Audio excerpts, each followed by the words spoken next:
One of the things I love to do when I see my patients in the office is talk to them about their anatomy, and the best way to learn about anatomy is to show pictures. That's how I learned anatomy in medical school, and that's what we do in my office when I'm explaining to patients what their anatomy looks like, what's normal versus abnormal. Now, why is it important to learn about anatomy, you ask? Well, because it's empowering.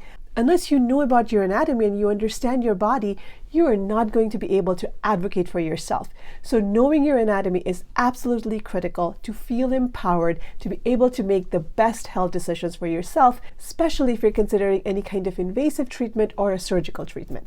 Hi everyone, it's Dr. Nabila Noor, board certified and fellowship trained urogynecologist and a pelvic reconstructive surgeon. If you're new to the channel, welcome. Here we talk about everything pelvic health. So if you like what you see, don't forget to subscribe and share it with a friend. If you haven't already, definitely check out the part 1 of this anatomy series.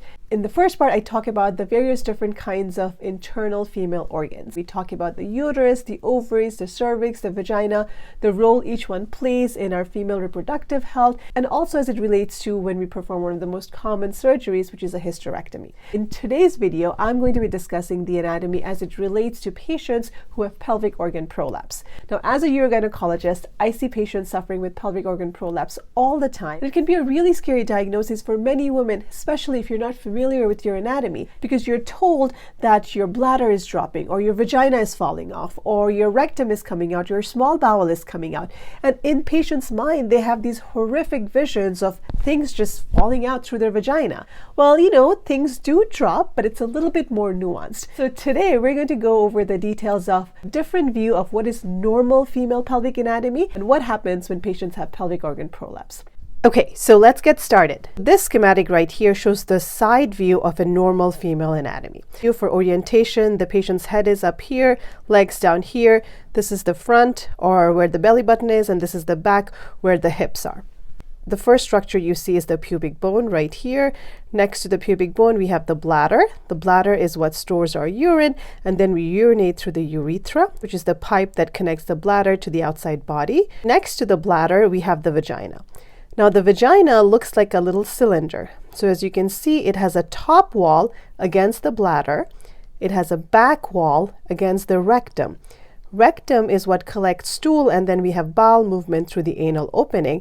And on top of the vagina is where we have the uterus, and the tip of the uterus is known as the cervix. Now, in a normal anatomy, all the pelvic organs, which is the bladder, the uterus, the rectum, the vagina, and there is also small bowel hanging around here that's not shown here, all these organs are supported by the pelvic floor, which essentially forms the base of the torso. Now, the pelvic floor is a group of connective tissue, muscles, ligaments, which helps support these organs to stay in its place. Now, prolapse happens when the pelvic floor support structures are not working the right way.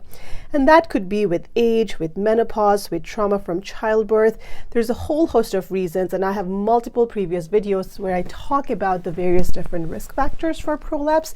So if you're curious and you want to know more about it, definitely check them out. A simple way to understand what prolapse is, it's a form of pelvic floor dysfunction, and that happens when the pelvic floor can no longer support the pelvic structures adequately because of all the risk factors we talk about. So as a result, the pelvic organs, which could be the bladder, the uterus, the rectum, are essentially trying to push through the vaginal wall. So this schematic right here shows what the anatomy is in patients who have prolapse. Compare this to the next picture, which is normal anatomy, and this is an anatomy of a patient who has pelvic organ prolapse. So the first difference that you can see is that the uterus, right? The uterus in a normal anatomy is suspended above the vagina, which is right here, and it is well into her abdomen.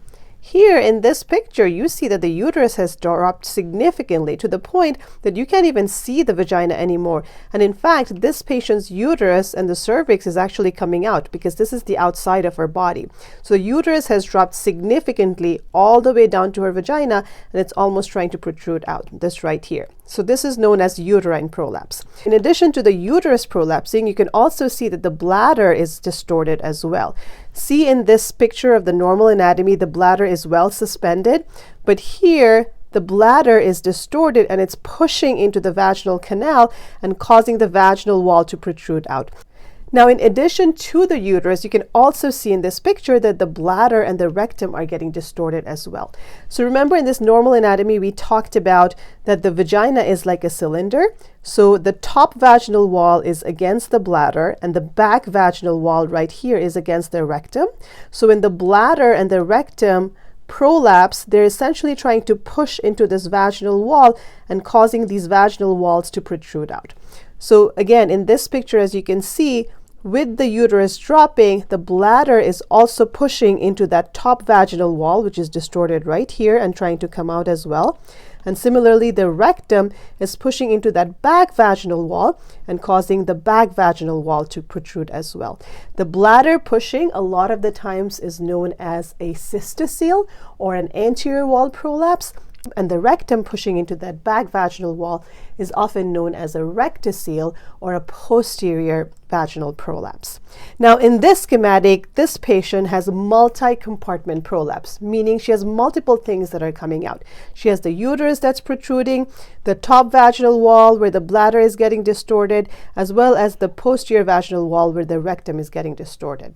So she has an anterior wall prolapse or a cystocele. She has a uterine prolapse because the uterus is coming down, and she also has a rectocele or a posterior wall prolapse. Now, one of the things I always try to clarify with patients is that when the bladder and the rectum pushes into the vaginal wall, it's not that the rectum and the bladder is coming out, because as you can see, there's no hole in the vagina through which those organs can come out, but they are pushing the vaginal wall and in the process getting distorted. A lot of the times patients are told that when they have a cystocele that their bladder is dropping, or when they have a rectocele that their rectum is dropping, and in the patient's mind they think that the bladder is going to come out through the vagina and drop on the floor, or same thing with the rectum. But as you can see in this schematic, that's not exactly how it happens, right? The bladder is pushing into the vaginal wall, so what's actually protruding outside the body is the top vaginal wall, or in case of a rectocele, it's that back vaginal wall. The only organ that truly protrudes out is the uterus, and more specifically the tip of the uterus, which is known as the cervix. One of the ways we treat pelvic organ prolapse non-surgically is by the usage of a device called a pessary. A pessary is a silicone vaginal insert that we insert into the patient's vagina, and the idea is that it supports the pelvic organs and helps lift things up. So remember, in the previous drawing we showed that the uterus and the bladder and the rectum were pushing through. This schematic right here shows you how a pessary, which is this white ring right here, can actually help patients support those pelvic organs that were dropping. As you can see, we insert the pessary into the vagina, and the pessary is pushed against the pelvic organs that were dropping, and as you can see in this schematic, things are getting pushed back to where they belong and supported adequately. It's not perfect, but if you're somebody who's getting bothered by the symptoms, it can be a great non-surgical treatment option, and I have a whole video where I talk about pessary management, so if you're interested, definitely check that video out. Hope you found that video helpful and it gave you a different way of looking at your body and also learning about the female anatomy as it relates to pelvic organ prolapse. So my goal is to normalize this conversation where we can look at pictures of our anatomy and start recognizing structures, start getting an understanding of what is normal and what's not normal, so you can have a more engaged conversation with your physician when the time comes. If you haven't already, don't forget to subscribe and share it with a friend. If you'd like to have more helpful tips about your pelvic health, you can also sign up for my newsletter, and I'll be back next week with some more exciting videos. Hope to see you soon. Bye!